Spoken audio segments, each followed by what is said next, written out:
Amidst a billionaire's lavish wedding, only the maid's daughter heard the faint cries from the wall, and what she uncovered would shatter the perfect facade forever. The music was a wall of sound, the party a sea of power and wealth. But 9-year-old Emily, the maid's daughter, heard something no one else could. Not the celebration, but a desperate whisper from inside the cold mansion wall. "Help me." While the billionaire groom toasted his new bride, Emily knelt by a hidden, loose panel. She was paid to be invisible, but she had just found a child buried alive, and she would soon discover the monster who put him there was the woman in the white dress. And before we dive in, tell me where you're tuning from today in the comments. I hope you enjoy the story. A 9-year-old girl was the only one who heard the wall crying. Emily pressed her ear against the cold, silk-covered wallpaper during the billionaire's wedding. Everyone else heard music and the clinking of champagne glasses, but she heard a whisper. The music was too loud.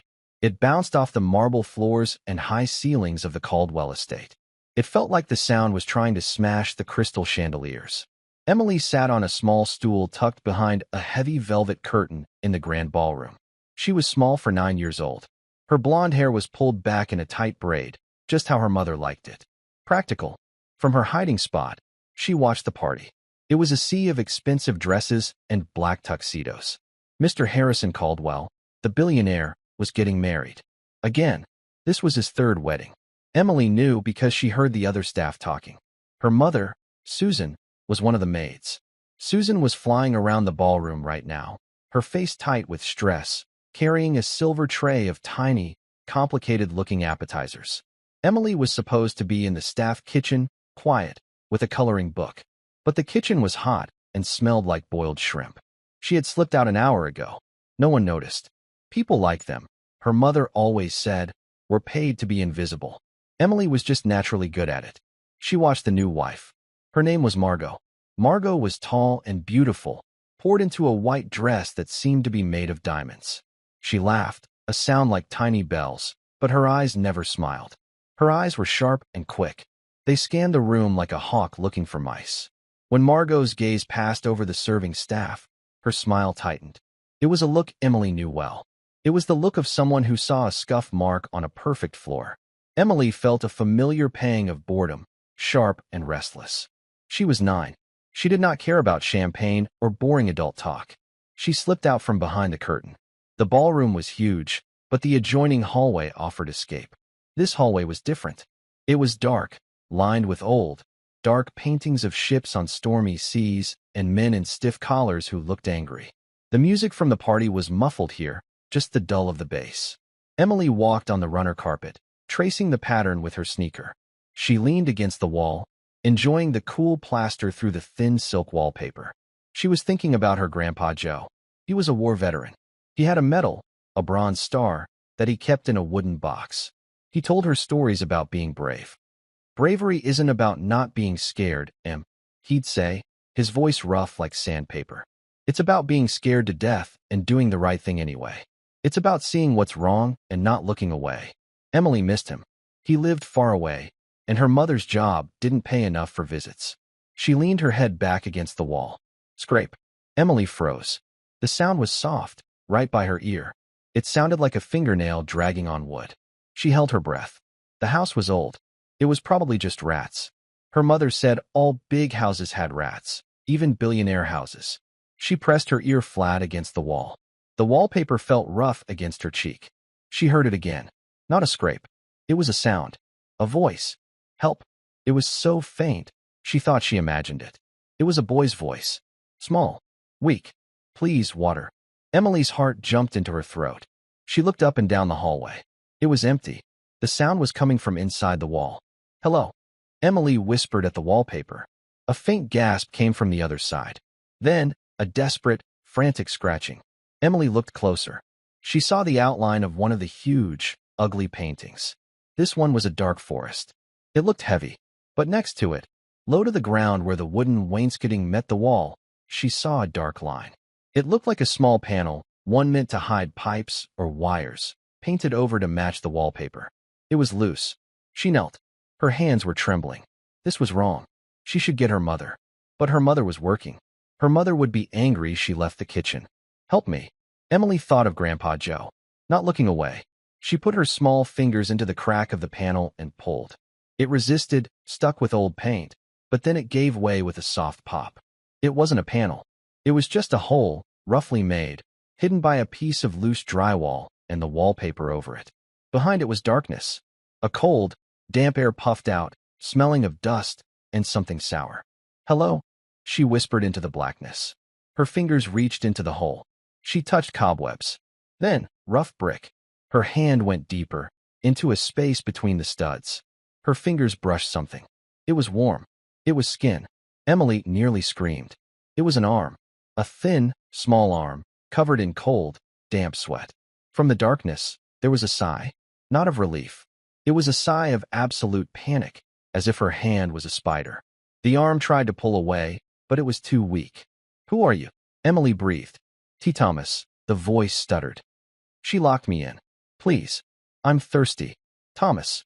Emily knew that name. That was Mr. Caldwell's son. The boy from the first marriage. The boy who was supposed to be at a special camp in Switzerland. Her mother had been cleaning his room just last week, packing his things away. Before Emily could answer, she heard a sound that chilled her blood. Footsteps. Sharp, clicking heels on the marble floor at the end of the hall. Emily yanked her hand back. She scraped her knuckles hard on the rough edge of the plaster. A sharp pain shot up her arm. She tried to push the loose panel back into place, but it wouldn't sit right. She fumbled with it, her fingers slick with cold sweat from the boy's arm. "What are you doing?" The voice was sweet, but cold as ice. Emily sprang up and spun around. Margot, the bride, stood 10 feet away. Her diamond dress glittered. Her blue eyes were not smiling. They were cold and sharp, like blue glass chips. Margot walked slowly toward Emily. She didn't look like a bride. She looked like the paintings on the wall, beautiful and angry. "I asked you a question, child." I was lost," Emily stammered. "I was looking for the bathroom." Margot stopped, just a foot away.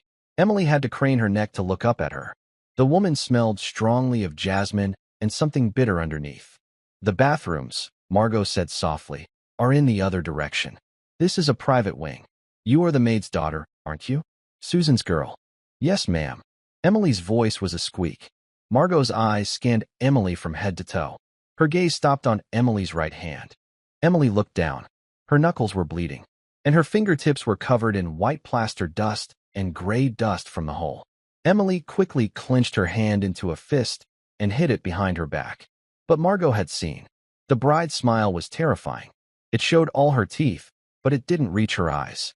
"You know, Emily," she said, her voice a silky whisper, "I detest snooping. My mother always told me that curious children often get lost. Sometimes, they get lost for good." Emily's heart was beating so hard she thought it would break her ribs. She thought of the boy in the wall.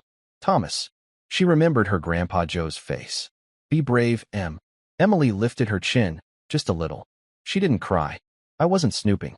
I was just lost." Margot studied her for a long, terrible moment.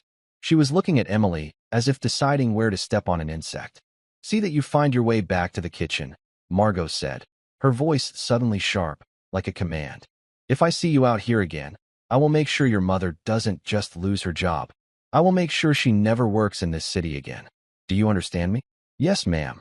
Margot turned, her dress rustling like dry leaves. She walked back down the hall toward the thumping music of the party. She didn't look back. Emily waited until the sound of the heels faded. When she was finally alone, her legs gave out. She slid down the wall, landing hard on the floor. She was shaking so hard her teeth chattered. She knew Margot wasn't just threatening her. Margot knew. She knew Emily had found the hole. She knew Emily had touched Thomas. Emily stared at the badly hidden panel. She knew, with the cold certainty of a child, that Margot was the one who had put him in there. She pulled her knees to her chest, her mind racing. Why? Why would a bride lock a little boy in a wall? And then she remembered. It was from 2 weeks ago. Her mother, Susan, thought Emily was asleep on the cot in the staff break room. Susan was talking to Martha, the head cook. "She hates him," Susan had whispered, her voice tired. "The new one, Margot. She hates little Thomas." "It's always the way," Martha had muttered back, stirring sugar into her coffee. "A new wife doesn't want the old wife's child reminding the husband of his past." "But Harrison adores that boy," Susan said. "Or he used to. Before she came." "Before she came," Martha repeated. Now he only sees what she tells him to see. She told him the boy was troubled, that he was acting out, that he needed specialized schooling abroad. Packing a 7-year-old off to Switzerland, Susan sighed. It's a heartache. The boy was crying all last week. He told me he didn't want to go. He said Margot scared him. He said she told him if he didn't stop crying, she'd give him something to really cry about. Hush now, Martha said, noticing Emily stir. Emily had pretended to be asleep, but she hadn't forgotten. Now, sitting on the cold floor in the dark hallway, it all made sense. Thomas hadn't been sent to Switzerland. He was right here. Margot hadn't just packed him away. She had hidden him, buried him alive. The wedding music surged from the ballroom, a wave of laughter and celebration.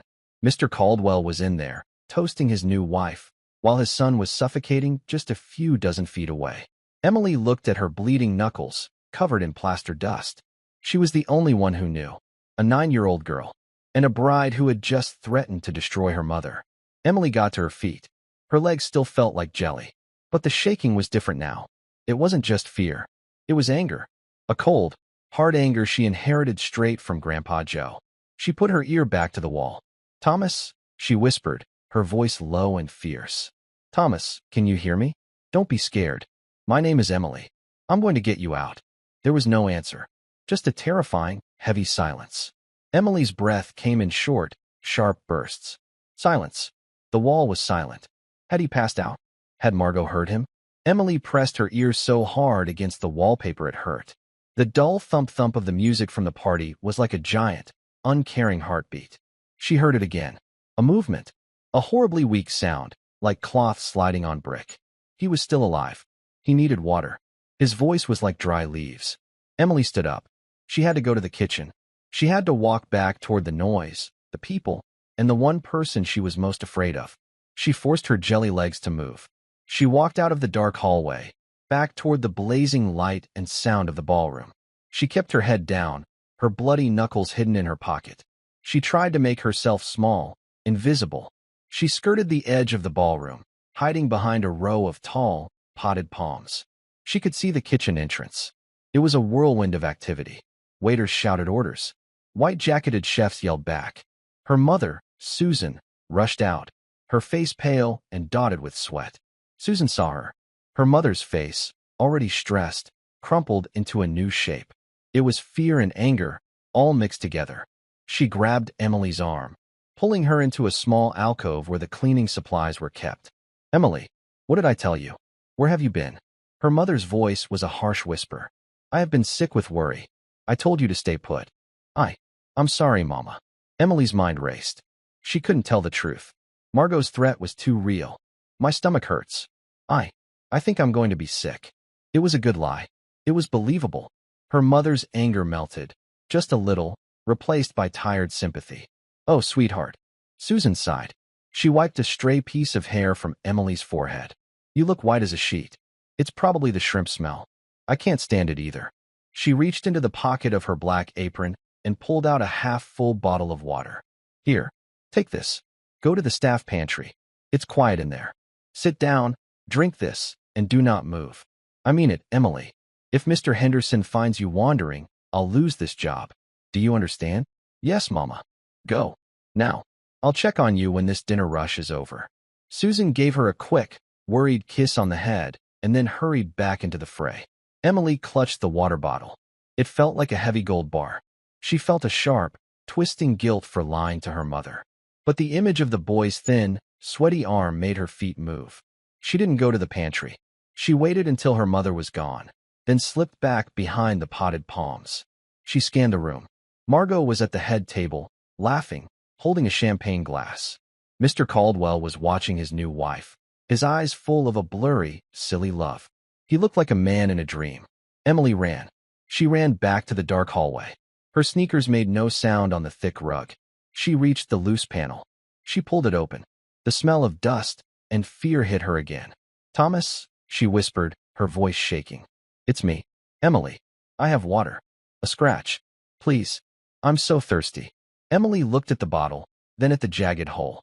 The bottle would never fit. The hole was barely big enough for her small arm. It won't fit, she said, panic rising in her throat. I can't get it to you. No. Please, don't go. His voice cracked with despair. Emily's mind was spinning. Think. Think like Grandpa Joe. He always had a solution. He could fix a tractor with a piece of wire and some tape. A straw. She needed a straw. She remembered seeing a large glass jar of them on the bar, right at the entrance to the ballroom. She had to go back into the party. She tucked the water bottle under her thin shirt. The cold plastic shocked her skin. She crept back to the edge of the ballroom. It was louder now. A band was playing a slow, swaying song. She could see the bar. It was crowded. Men in tuxedos were laughing, waiting for drinks. Emily dropped to her hands and knees. She crawled under the long, white tablecloth of an empty guest table. It was dark, a forest of chair legs and discarded napkins. She moved from one table to the next, a small ghost in the shadows. She peeked out. She was close to the bar. She could see the feet of the people waiting. A waiter rushed by, his arms full of dirty glasses. He bumped into the bar, and a small, clear plastic container of new straws fell from the counter. They scattered across the polished floor. Damn it, the waiter hissed, but he was too busy to pick them up. He hurried away. Emily scrambled forward, quick as a mouse. She grabbed 1, 2, 3 straws. She shoved them into her pocket and crawled back the way she came, table by table, until she was safe in the shadows of the potted palms. She ran back to the hallway, her heart hammering against the cold water bottle. Thomas, I'm back. She tore the panel away.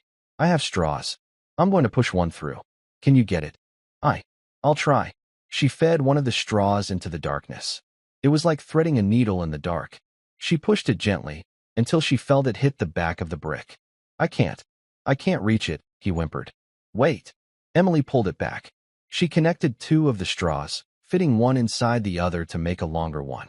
She pushed it back in, slowly, gently, wiggling it. I have it. His voice was a sudden, sharp gasp. I have it. Okay, hold on. Emily's hands were shaking so badly, she could barely unscrew the cap on the water bottle. She put the end of the straw into the bottle's opening. Okay, she whispered. Drink. She tilted the bottle. The water ran down the straw. From inside the wall came the sound of desperate, ragged gulping. It was the most terrible and most beautiful sound Emily had ever heard. She gave him as much as she could, until the bottle was nearly empty. A moment of silence passed. Thank you, he finally whispered. His voice was stronger. Not much, but it was there. Thomas, who did this? Emily asked, though she already knew. Her. Margot. His voice was flat with a pure, childish hatred. She put me in here. She said I was a bad boy. She said I ruined everything. Why? Emily whispered. Why would she do this? I saw her, Thomas said. His voice was getting fainter again, tired. In the garden. By the pool house. It was Jim, the pool man. She was kissing him. Emily's eyes went wide. I heard her. Thomas continued, his words slow. She said after she married my dad, they would be rich. They'd have all the money. And they would make me go away for good. To that camp in Switzerland. Forever. What did you do? I was mad. I told her I would tell my dad. I told her he would stop the wedding. I ran. But she caught me. She's so strong. She said I was a liar. She said I was sick. She dragged me to my room. Emily pictured the bride, so beautiful in her white dress, dragging the small boy. She took me to my closet.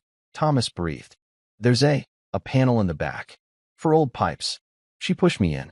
It's not a room, Emily. It's just the wall. It's black. I can't stand up. I can't even sit. I'm just on my side. In the dark.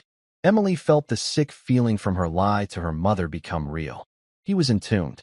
She pushed me in, he cried softly. And I heard it. A hammer. Bang. Bang. Bang. She nailed it shut, Emily. From the other side. From my room. Emily's blood ran cold. This hole, he said, his voice fading. I made this hole. With an old nail I found in here. I've been scratching. For so long. I didn't know if it was day or night. And then, I heard you. The wedding music surged again. A cheer went up from the ballroom. They were probably cutting the cake. Emily knew, with a sudden, terrible clarity, that this was not just about hiding him. Margot was not going to let him out. She had planned to leave him here. To let him die. The wedding. The party. The honeymoon. By the time they got back, it would be too late. Everyone would think he was safe, and difficult in Switzerland. Thomas, hold on, Emily said, her voice fierce. I have to get into your room. I have to get you out from the other side. It's locked, he whispered. She locked the door. I heard her. And she has the key. Emily's mind was a blank wall of panic. She was just a 9-year-old girl. She couldn't break down a locked door. She couldn't fight a grown-up. She thought of her mother. She thought of Margot's threat. Then she thought of Grandpa Joe. It's about being scared to death and doing the right thing anyway. She had to tell someone. But who? Her mother was out. The staff wouldn't believe her. The police would laugh at her. There was only one person. The only person who had the power to stop this. The only person who might believe her. Mr. Caldwell. His father. The groom. The man who was right now, at this very second, toasting the woman who was murdering his son. Emily had to get to him. She had to walk into the middle of that glittering, massive party, past the ice sculptures and the champagne, and tell a billionaire that his new wife was a monster. Emily took a deep, shuddering breath. The air in the hallway felt thick and dead. The air in the ballroom was alive, but it felt dangerous, like a bright, loud ocean she had to cross. She stood at the edge of the dark hallway, looking into the blazing light. It was like standing at the mouth of a cave, looking out at a burning forest. She thought about her mother. Susan's face, pale with exhaustion. If I see you out here again, I will make sure your mother doesn't just lose her job. Margot's voice was a cold snake in her memory. What if Mr. Caldwell didn't believe her? He would call security. They would drag her out. Her mother would be fired. They would be put on the street. All because of a story about a boy in a wall. And what would happen to Thomas? Emily closed her eyes. She saw his thin, sweaty arm in the darkness. She heard his ragged, desperate gulping. She nailed it shut. Emily. If she did nothing, Thomas would die. He would die in the dark, alone, while his father drank champagne. It was a simple, horrible math.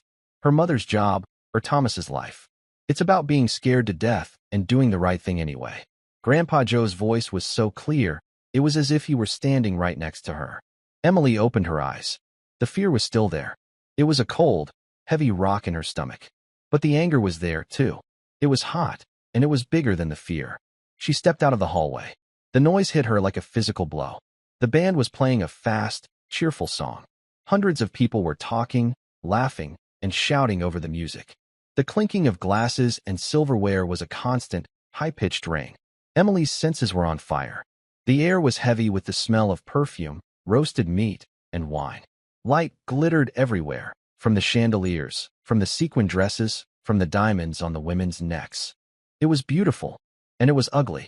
It was a party celebrating a woman who had buried a child. She scanned the room. The head table. It was on a raised platform at the far end of the ballroom. It was like a king's court. There he was, Mr. Harrison Caldwell. He was laughing, his arm draped over the back of Margot's chair. Emily started to move. She stayed close to the walls, just as her mother had taught her. Be invisible. She was a small gray mouse in a jungle of glittering predators. No one looked down. No one saw her. She passed a group of waiters holding silver trays. One of them, a tall man named Robert, spotted her. Hey, kid, you're not supposed to be in here, he hissed, grabbing her shoulder. Where's your mom? I have to. Emily stammered, trying to pull away. You're going to get Susan in a world of trouble. Come on, back to the kitchen. He started to steer her toward the service door. No, Emily shouted. It wasn't a loud shout, but it was desperate. She twisted, hard, and slipped out of his grasp. Hey, he called after her, but he couldn't leave his post. Emily ran. She was in the open now, on the main floor. A woman in a giant, feathered red dress stepped backward, not seeing her. The woman's sharp heel landed on Emily's sneaker. Oomph! Emily fell to her knees. Oh, my word! The woman exclaimed, looking down as if she'd stepped on a piece of trash. Whose child is this? How dreadful! She didn't offer a hand. She just turned back to her conversation. Emily scrambled up. Her knee was stinging. She kept going. She was halfway across the room. She could see the head table clearly now. She saw Mr. Henderson, the estate manager. He was a tall, thin man with a face like a dried apple. He was the one who paid her mother. He was the one who could fire her with a snap of his fingers. Mr. Henderson saw her. His eyes narrowed. He started to move toward her, a shark cutting through the water. Emily panicked. She didn't have time. She dodged left, slipping between two men who were arguing about golf. She ran straight toward the raised platform. She was almost there. 10 more feet. A hand shot out and grabbed her arm. It wasn't a waiter. It wasn't Mr. Henderson. The grip was iron strong. The fingers dug into her skin, just above the elbow. Emily looked up. It was Margot. The bride had seen her. She had gotten up from the table so fast, so silently, that no one had even noticed. She stood in front of Emily, blocking her path to Mr. Caldwell. Her smile was still in place. The partygoers just saw a beautiful bride bending down to greet a small child. But Emily saw her eyes. They were not eyes. They were blue flames. "You," Margot whispered. Her voice was a low, vibrating growl. It was a sound of pure, bottomless hatred. "You stupid, stupid little girl." Her fingers tightened. Emily winced. The pain was sharp. "I warned you," Margot breathed, her face just inches from Emily's. The smell of jasmine and wine was suffocating. "I told you what would happen. Now you've done it. You just cost your mother everything. Let me go." Emily struggled, but the grip was like steel. "You're going to turn around," Margot commanded, her voice deathly quiet. "You're going to walk back to the kitchen. You're going to get your mother, and you are both going to get off this property. If you say one word, one sound, I will personally call the police and tell them you were trying to steal. Do you understand me?" Emily looked past the glittering white dress. She could see Mr. Caldwell. He was watching them, a small, confused smile on his face. He thought his new wife was being sweet to a staff member's child. He raised his glass in a small toast. Margot saw him look. Her smile widened. She used her other hand to pat Emily's head, a horrible, mocking gesture. "Such a sweet girl," she said, just loud enough for her new husband to see the kindness. Then her eyes snapped back to Emily. "Get out. Now." This was it. This was the moment. Emily could turn around, save her mother's job, and let Thomas die. Or she could do the right thing. Emily thought of her bleeding knuckles. She thought of the desperate scratching. She thought of the dry, weak voice. "Please, water." She looked at the beautiful, terrible woman holding her. This woman, who kissed her new husband while she left his son to rot in a wall. The anger.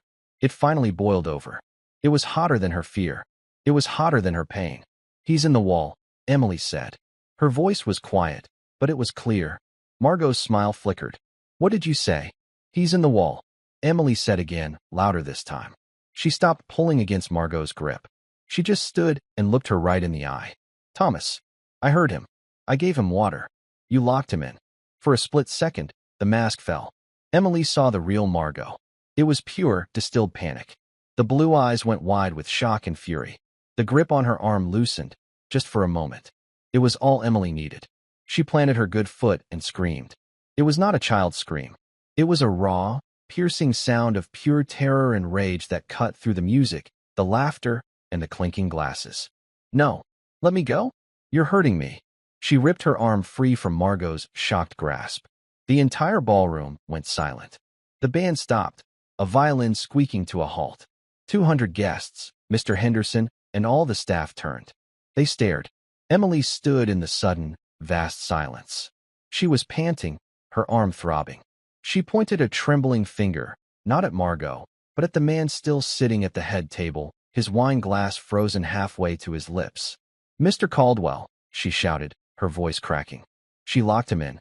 She locked Thomas in the wall. A vast, heavy silence pressed down on the ballroom. 200 mouths were open. 200 pairs of eyes were fixed on the small, 9-year-old girl in the simple dress, standing alone on the polished floor. Emily was shaking, but she didn't lower her arm. She kept pointing at Mr. Caldwell. Mr. Harrison Caldwell slowly, very slowly, put his wine glass down. His face was a mask of confusion. What did you say, child?" he asked. His voice was not angry, just bewildered. Beside him, Margot burst into a high, tinkling laugh. It was a terrible, brittle sound. "Harrison, darling, I am so sorry," she said, stepping back toward the table. She put a hand on his arm.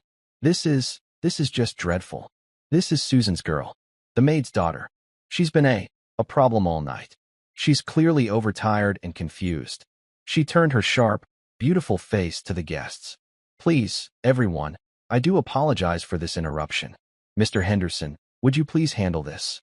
Mr. Henderson, his face pale and furious, strode toward Emily. You Come with me. Now. No. Emily cried. She sidestepped him, her eyes still locked on Mr. Caldwell. She's lying.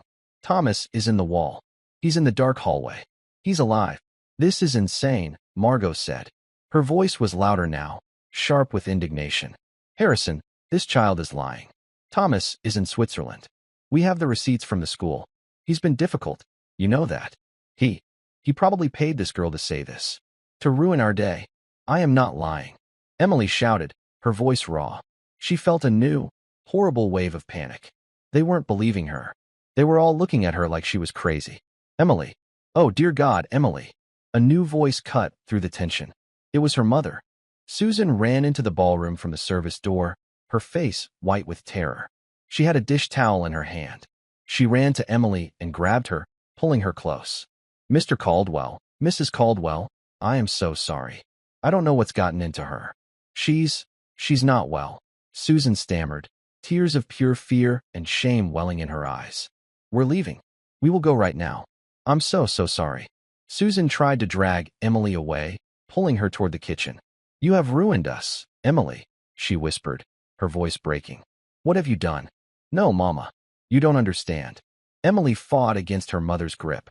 He's going to die? She'll kill him. That is enough. Margot shrieked. The elegant mask was gone. Her face was a twisted knot of rage. Security. Get this lunatic child and her incompetent mother out of my house. Wait. It was one word, but it stopped everyone. Mr. Caldwell stood up. He was a tall man, and the power in the room instantly shifted to him. He was not smiling. He was not confused anymore. He looked, for the first time, like the billionaire who ran a global empire. He looked at his new wife. He looked at the terrified maid. And then he looked at Emily. Child, he said, his voice quiet but carrying across the silent room. My son is on another continent. What you are saying is a very, very serious accusation. Why should I believe you? Emily's heart was a drum. This was her one chance. She stopped fighting her mother. She stepped forward. Because of this, she said. She held out her right hand. In the bright light of the ballroom, everyone could see. Her knuckles were raw and bloody. White plaster dust and gray grime were caked under her fingernails and in the lines of her palm. I got this, Emily said, her voice clear and strong, from pulling the panel off the wall. The panel she hid him behind. Mr. Caldwell stared at her hand. And this, Emily said. She reached into her pocket. Her fingers fumbled. She pulled out the 2 plastic straws, still wet, and the nearly empty water bottle she had shoved under her shirt. I gave him water. He was so thirsty. He said he's been in there for days. He used a nail to scratch the hole I found. A low murmur went through the crowd. This was not a vague accusation. This was physical evidence. Margot's face was ashen. This is a trick. She's a performer. Harrison, don't be a fool. It's a shakedown. They want money, she said. Emily took another breath, remembering. She said you wouldn't believe me. She said I'd be in trouble. She said she would make my mom lose her job if I told anyone. She threatened you? Mr. Caldwell's voice was dangerously low. Yes, in the hallway, just before. She grabbed my arm. Emily pointed to the spot on her arm where Margot's fingers had dug in. A faint red mark was already forming. Mr. Caldwell looked at his wife. Her eyes were wide with a frantic, hunted look. And I know why she did it. Emily pushed on, the words tumbling out. Thomas told me. He said he saw her. In the garden. By the pool house. He saw her kissing Jim, the pool man. The gasp from the crowd was loud this time. Jim, the young, handsome pool man, was a well-known figure on the estate. He said. Emily continued, her voice unwavering, that he heard them. He heard her say that after she married you, they would be rich, and they would send him away forever. He told her he would tell you. And that's when she grabbed him. Lies. All of it. Vicious, filthy lies. Margot screamed. She lunged, not at Emily, but at her husband. Harrison, my love, you can't believe this. This is poison. This is that boy's last, hateful attempt to ruin us. He's in Switzerland, I tell you. Call the school. All right, Mr. Caldwell said. He looked at his wife, his eyes cold and unreadable. We will. He turned to Mr. Henderson. Henderson, get my phone. Call the school in Switzerland. Now, put it on speaker. Sir, Mr. Henderson stammered. It's the middle of the night in Gushtad. I don't care if it's the surface of the sun. Call them. Get the headmaster on the line. I pay him enough to answer." Mr. Henderson fumbled for his phone, his hands shaking. "And in the meantime," Mr. Caldwell said, turning his gaze to the dark hallway where Emily was pointing, "we are all going to take a walk." He looked back at his new wife. Her face was a perfect, beautiful mask of pure terror. "You'll come with me, my dear," he said. There was no warmth in his voice. "And you," he said to Emily. "You will show me." He started to walk. The party was over. Mr. Caldwell marched across the floor. Emily, still held by her shaking mother, walked beside him. Margot, her face like stone, was forced to follow. Behind them, a silent, stunned crowd of guests trailed, like a grim parade. They reached the dark, private hallway. The paintings of angry men and stormy seas stared down at them. "Here," Emily said, her voice small again. She pointed to the wall, just beside the painting of the dark forest. "It's here, behind the panel." Mr. Caldwell looked at the wall. From a distance, it looked perfect, but up close, with 100 eyes watching, they could all see it. The faint outline. The way the wallpaper didn't quite sit flat. "Harrison, this is madness," Margot whispered. "You are tearing our wedding apart because of a maid." Mr. Caldwell ignored her. He stepped forward and put his hand on the panel Emily had pointed to. He pushed. The loose drywall, which Emily had failed to secure, popped inward. It fell into the darkness with a soft thud. A puff of cold, sour air and plaster dust came out of the hole. From the crowd, someone gasped. Mr. Caldwell knelt. He was a billionaire in a $1,000 tuxedo, on his knees in a dusty hallway. He peered into the black, narrow space. "Thomas," he called. His voice was rough. "Son, are you in there?" A long, terrible second of silence passed. Then, from the darkness, came a voice. It was not a child's voice. It was the dry, broken croak of an animal. "Dad." Mr. Caldwell choked. A sound, half sob, half roar, tore from his throat. "He's in there. Oh my God, he's in there," he bellowed.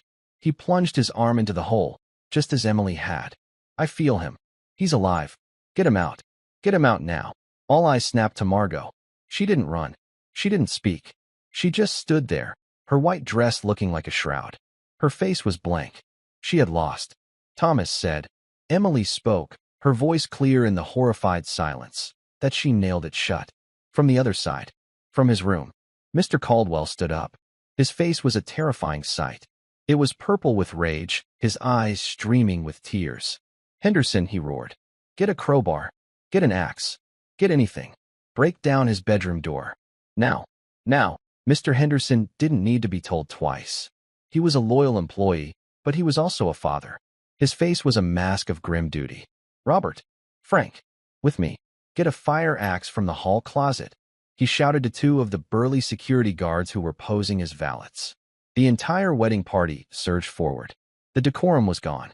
The glitter and glamour evaporated, replaced by a raw, mob-like energy. They moved out of the ballroom, a wave of tuxedos and silk dresses, following Mr. Caldwell, who was half running, half stumbling toward the grand staircase. Emily and her mother were swept up in the crowd. Susan held Emily's hand in a death grip. She wasn't angry anymore. She was just gone. Her eyes were wide and blank with shock. She was a passenger, dragged along by the horrible tide. They thundered up the curved marble staircase, the sound of 200 expensive shoes echoing like an avalanche. Only one person did not move. Margot. She remained at the entrance to the dark hallway, a statue in white. Her billion-dollar wedding dress pooled around her feet.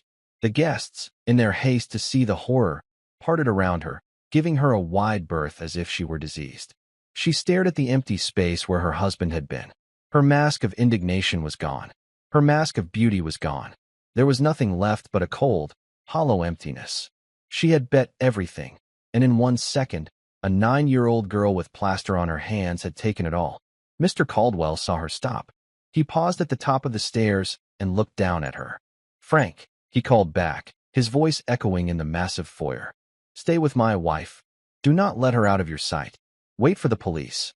Frank, the security guard, nodded grimly. He took a position 10 feet from Margot, his arms crossed. The bride was now a prisoner in her own wedding. Mr. Caldwell turned and ran down the upstairs hall. They reached Thomas's bedroom. The door was solid oak, with a shiny brass knob. It was locked, just as Thomas had said. "Stand back," Mr. Henderson yelled. He and Robert lifted the heavy, red and silver fire axe. The axe bit into the wood, inches from the lock. A woman in the crowd screamed. Wood splintered. The sound was violent, tearing through the quiet luxury of the house. Crash. The lock mechanism shattered. Mr. Henderson kicked the door. It flew open and slammed against the inside wall. Mr. Caldwell pushed past him. He didn't even see the room. He ran straight for the closet. It was a walk-in closet, large, filled with small, expensive-looking suits and rows of tiny shoes. Mr. Caldwell tore through the clothes, throwing them from the racks. Thomas! Thomas! And there it was. At the back of the closet, where there should have been a solid wall, was a piece of pale, unpainted drywall. It was held in place by 6 long, silver-backed screws, drilled directly into the studs. It was a crude, hasty job. A job done by someone strong and in a hurry. A drill. Mr. Caldwell roared. "There's a drill in my study. Go." "No time, sir," Robert, the guard, said. He still had the axe. "Cover your face." He swung the axe sideways. The blunt end, the hammer side, smashed into the center of the drywall. It punched a hole. A terrible, musty smell puffed out. The smell of a crypt. Mr. Caldwell clawed at the hole, ripping the plasterboard away with his bare hands. His tuxedo tore. His fingers bled. He didn't notice. The guests and staff piled up at the doorway, a silent, horrified audience. Emily and her mother stood at the back, Emily just tall enough to see between the elbows of the adults. Mr. Caldwell tore the last piece of drywall away. He froze. For a moment, all he did was stare into the blackness. The space between the studs was barely 2 feet wide. It was dark, filled with cobwebs, old insulation, and thick dust. At the bottom, curled in a tight ball, was Thomas. He was in his pajamas, the ones with little blue rockets on them. They were filthy, stiff with dried sweat and plaster. He was so pale. His skin was gray. His lips were blue and cracked open. He was covered in a fine white dust that made him look like a small, stone statue. His eyes were open, but they were dull. He was staring at the light, but not seeing it. A sound came from the crowd. It was a collective, weeping gasp. Several women turned away, sobbing into their hands. Mr. Caldwell made a low, animal sound.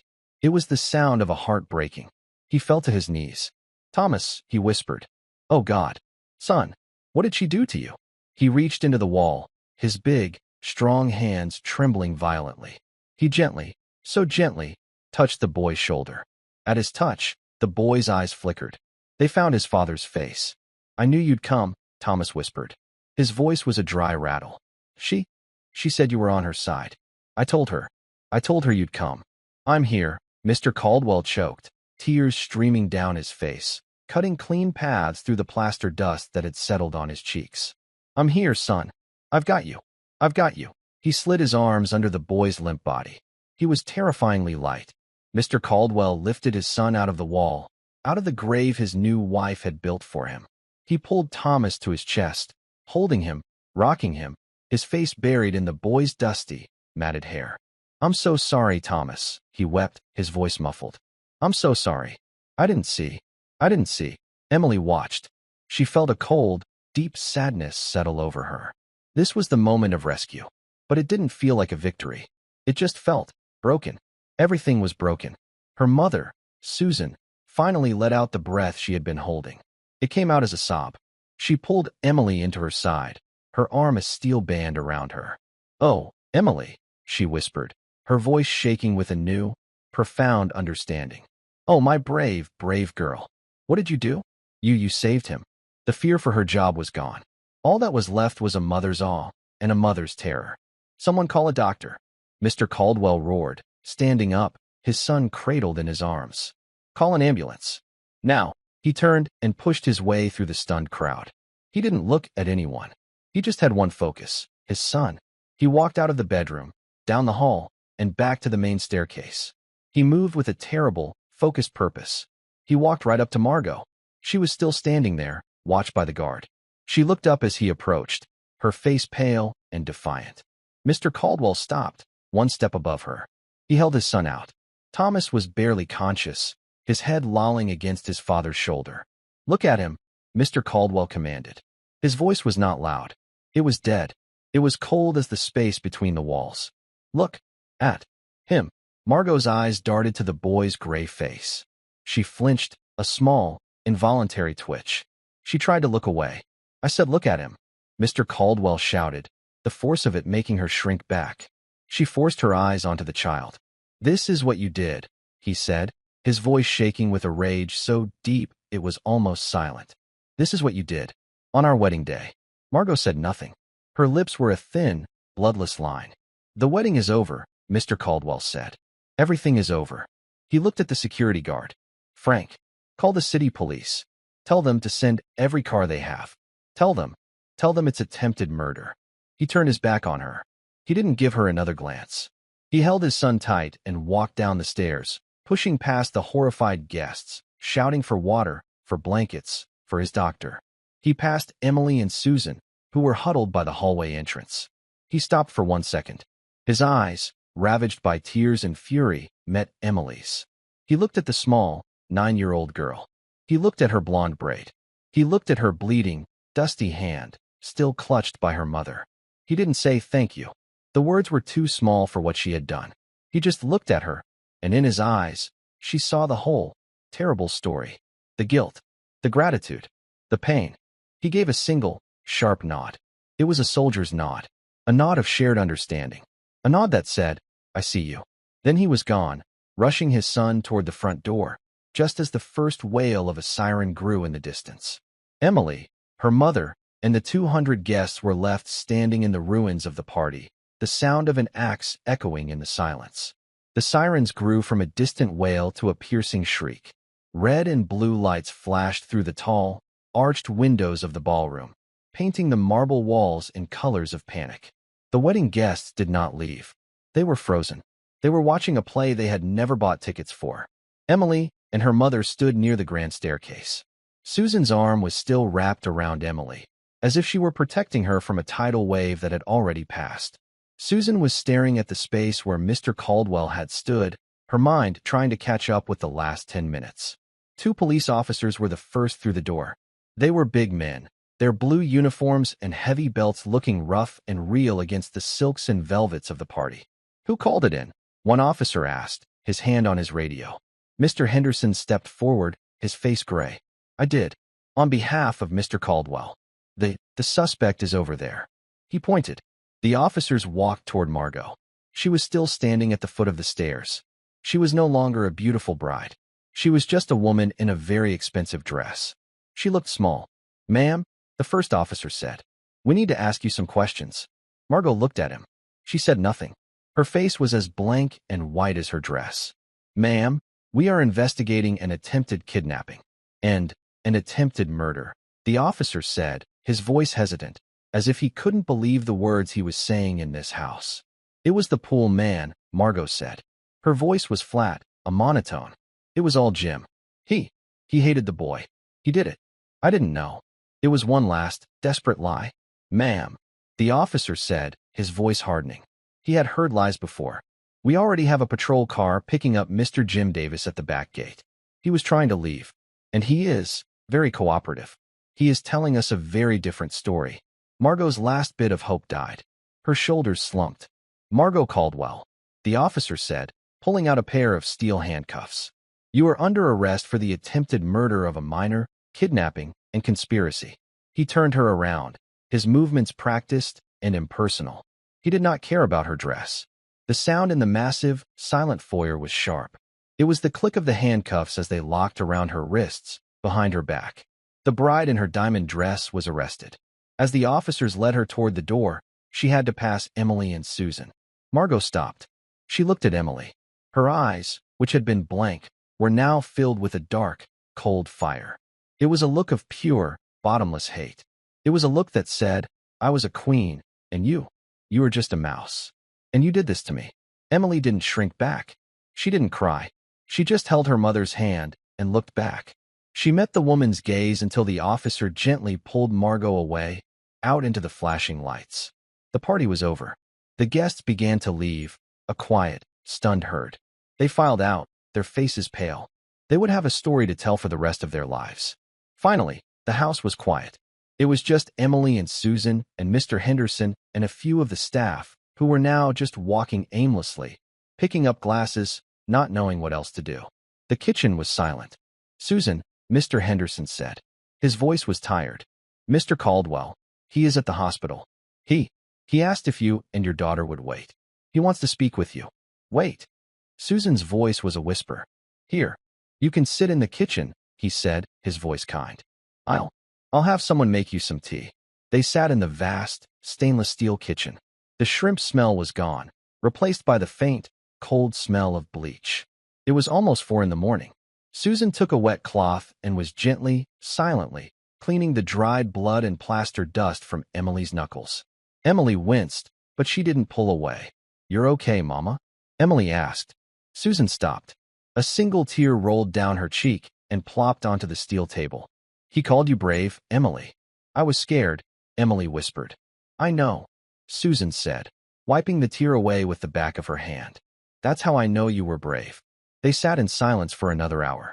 Just as the sky outside was turning from black to a soft, bruised gray, Mr. Caldwell walked into the kitchen. He was not the same man. He had changed out of his torn tuxedo. He was wearing a simple gray sweater and slacks. His eyes were red and swollen. He looked 20 years older. He looked like a man who had been pulled from a deep, cold ocean. He stopped when he saw them sitting at the staff table. He walked over and pulled out a metal stool, the kind the cooks used. He sat down with them. For a moment, he just looked at his hands. "He's going to live," Mr. Caldwell said. His voice was hoarse. Susan let out a breath she had been holding. He has severe dehydration. Malnutrition. He broke 2 fingers trying to scratch the hole." He paused, his voice catching. "The doctors said, 1 more day?" That's all he had. Maybe not even that. He looked up, and his eyes met Emily's. "He asked for you," Mr. Caldwell said. "Thomas." He asked, "Where's the girl?" "The girl who gave me water. I told him you were safe." Emily just nodded. Mr. Caldwell struggled for words. He was a man who commanded boardrooms. He could buy and sell companies. But he did not know what to say. "I am a fool," he said, his voice low. "I am a blind, arrogant fool. I saw what she wanted me to see. I believed what she told me. And my son was paying the price. He was right above my head. And I was toasting." He rubbed his face, a gesture of pure exhaustion. "Your mother told me," he said to Emily, "that her job was threatened. That you were threatened. She said she'd fire my mama," Emily said quietly. "She said she'd make it so she could never work again." Mr. Caldwell nodded slowly. He reached into his pocket and pulled out a checkbook. "Susan," he said, "you are the finest woman I have ever had in my employ, and you will never have to work for anyone again." He wrote on a check, his pen strokes sharp. He slid it across the table. Susan looked at it. Her eyes went wide. She quickly put her hand over it, as if it were a fire she had to put out. "Sir, I can't. It is not a gift," Mr. Caldwell said. "It is a debt. It is the smallest payment on a debt that I can never, ever repay. For my son's life." He looked at Emily. "And you can go to any school you want. Any college. Anywhere in the world. I will take care of it. All of it. For the rest of your life. I want you to have the chances you deserve." He stood up. He was still a billionaire. But he was just a father, too. A father who had almost lost everything. "I must go back to the hospital. Thomas is asking for me." He paused at the kitchen door. "Your grandfather," he said, looking at Emily. "He's a war veteran?" Emily nodded. "He taught you well," Mr. Caldwell said. "He taught you to see what other people don't. He must be a very good man." "He is," Emily said. Mr. Caldwell nodded. And then he was gone. Emily and Susan sat in the big, empty kitchen. The sun was coming up. The light was soft and gray. Susan was crying softly, her head in her hands. The check was crumpled in her fist. Emily looked down at her own hand. Her mother had bandaged her knuckles with a small white bandage. It was neat and clean. She thought about the big, loud party. She thought about the beautiful people in their expensive clothes. They were all laughing and talking, but they hadn't heard a thing. They hadn't seen the dark corners. But she had. She was just the maid's daughter. She was supposed to be invisible, but she had heard the cry in the wall. Grandpa Joe was right. Bravery wasn't about being strong, or loud, or important. It was about being scared and doing it anyway. It was about listening, very hard, for the people who were too quiet to be heard. And it was about not ever looking away. And that's where we'll leave Emily and Thomas's story for now. Whenever I share one of these, I hope it gives you a chance to step away from the noise of the everyday and just listen. Maybe it's a reminder that real bravery often comes from noticing the whispers that everyone else is too busy to hear. I'd love to know what you were doing while listening. Maybe you were settling in with a cup of tea, on a quiet drive, or just finding a calm moment. Drop a line in the comments. I really do read them all. And if you want to make sure we cross paths again, hitting like and subscribing makes a huge difference. We are always trying to improve our stories, so feel free to also drop your feedback in the comment section below. Thanks for spending this time with me.